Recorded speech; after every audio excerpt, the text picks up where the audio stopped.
Hello everyone, this is Florian with Monarch. Going to be going over our next deal. This is going to be number 12, 6933 Tait Street. This is an off-market purchase of a single-family home. It is going to be another development deal for us in Linda Vista. Plan will be to scrape and build 12 units. And if you've never seen one of these videos before for development specifically, Linda Vista is certainly one of the high target areas for Monarch. I would say this whole corridor here is filled with lots that are zone multifamily. A lot of houses with just basically really good lots to build units on, and the reason I like it a lot is traditionally a lot of developments going in this area, North Park, Hillcrest, and I personally believe it's going to drive a lot of attention into this next corridor because it's surrounded by great real estate. You got Pacific Beach, La Jolla, Claremont, Mission Valley, like I said, Hillcrest, North Park. So it's just surrounded by great real estate, anchored by University of San Diego. So there's always going to be just a very good tenant base here. And already the neighborhood, if you drive, is just full of left and right. There's a lot of new construction going on, so it's just going to do very well. Um, and we're trying to buy as many of these as possible, obviously at the right price. So, like I said, off-market deal. We're buying this for $1 million. This one's going to sit vacant for the time period until we scrape it. It's just kind of too far along. Into or not into, but it's just too dilapidated. It's I don't even know the last time someone's lived in this thing.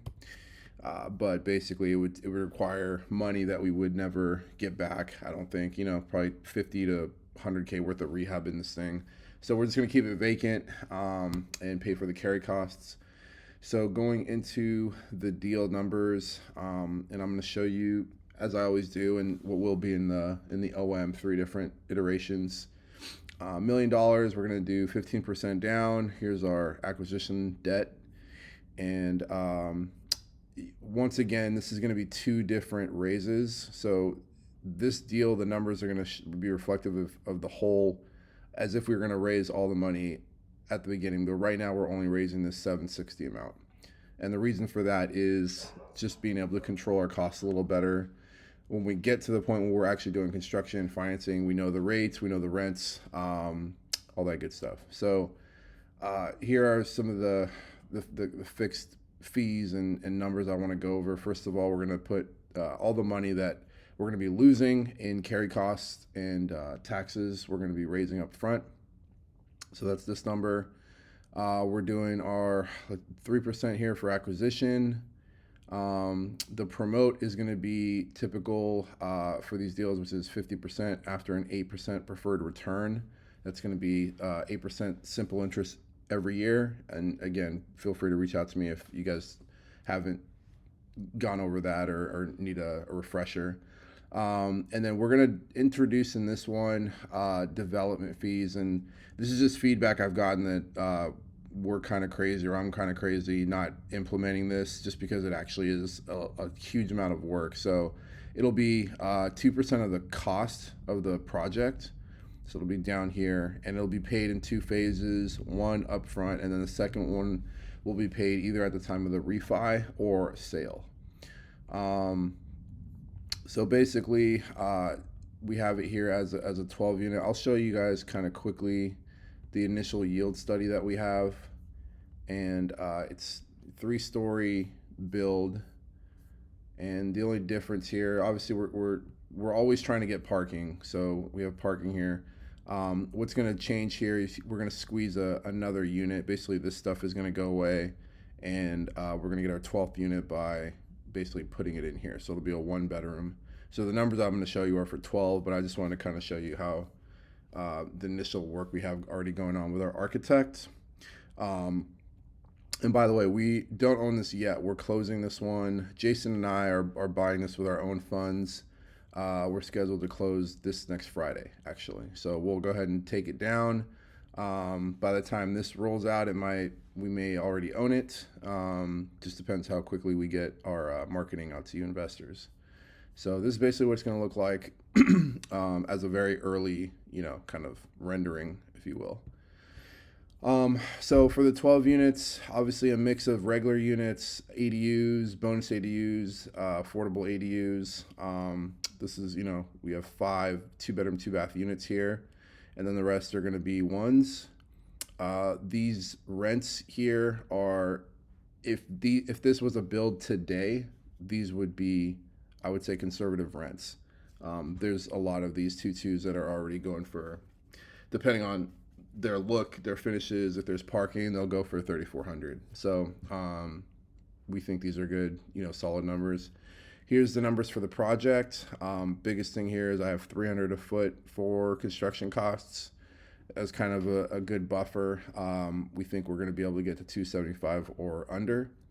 And then I have 15K a unit for permit costs, which again, since we're doing mostly ADUs and not regular units, we're going to be able to avoid a lot of the development impact fees that drive these permit costs to the 15-20K range. I think will be sub 15. So overall, this total project costs, we hope, or we expect to be a little lighter than it is. Long story short, if I was to give you this, I always start with the worst case scenario. So worst case scenario, sorry, let me go and just go over the debt. So this is reflective of a 10-year hold.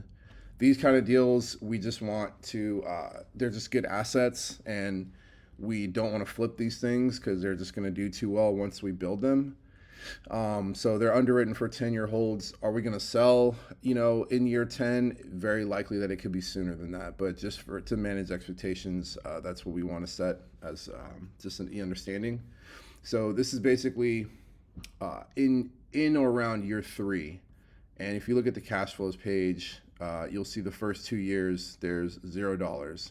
And that is because it'll take a year just for the permit process. Once we submit, we'll submit 3-4 months from now, tack on in a year, and then it's another 9 to 12 months of build and lease up. So year 3 is really when we anticipate things stabilized, and therefore the refi.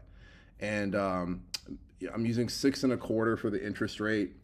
That's lower than what's today. I think today it's more like 6.75%. That said, this is kind of where I have to make a call on what I think will be a little more realistic with the times.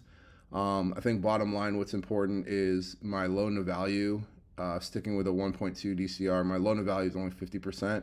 So this is a very low leverage loan we're talking about, and the value is low as well. There's deals already coming out in Linda Vista, Claremont, that are going to be in the 600K a door range. So I just feel like this value, this loan, this takeout debt that I'm targeting is very conservative, and I'll show you. I think the biggest dictator of the returns is going to be this single number right here, which I'll show you. So again, as a worst case, projection, we're looking at an IRR of 12.3%, average cash on cash of 3.6% a year. These numbers, I don't expect anyone to fall off their chair with them, but they are, the point is, in the worst case scenario, to show you that we're making good money. And there's deals where I see 10% IRRs for like huge guys like the MG Properties, for example. They're a massive firm, and obviously they've been around for 30 years, so a little different. But the point is, we're making money here. And then the leverage is there for sure. So 3.32x multiple on investors' money. That's a very strong return over 10 years. We're always trying to get to around a 3 or over. So the fact that we're already over it as a worst case is great.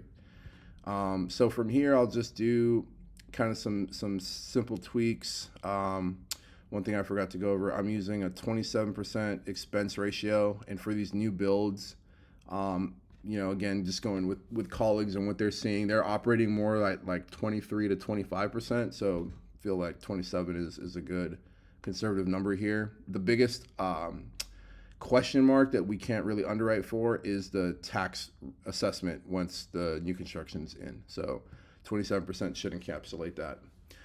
Okay, so if I make my first iteration of tweaks just to show a more realistic model, I'm going to do, let's see, I'm just trying to remember, you guys are going to see this. So 6% refi and then 3%. Yeah, so I'm going to tweak the rents just a little bit to be a little closer to what market is today. So the math on this 103, it's gonna shoot this whole number up by 3%. I'll just show it to you again there. This right here basically goes to like 33.50. So the 34 number I told you, which is market, we're still under that.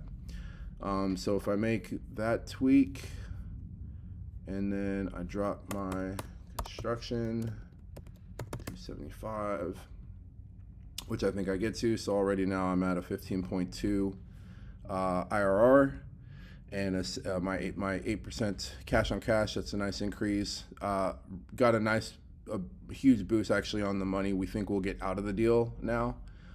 Again, that's reflective of the interest rate, and then we're at a 3.65 equity multiple too. So that went up nice.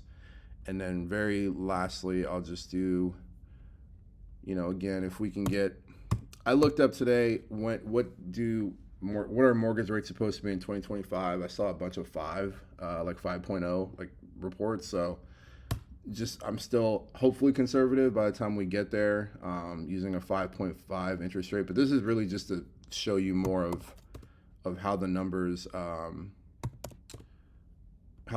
fluctuate with the interest rate. Let's see, let's do 54. I'm just trying to shape the 1.2. Okay, so and then I think the other thing, just to show you, let's see, if I tweak, I'm at 26. Okay, so I'll just leave it to there. So at this point now I'm paying back, 57.5% of capital. When we get to the takeout debt, we're at a 16.3 IRR, a really great cash on cash return, and almost 3.7x on our multiple. So you can see that there's little tweaks I make that are all in the realm of they're realistic. They're things that can happen and expect to happen, and the interest rate is the big dictator.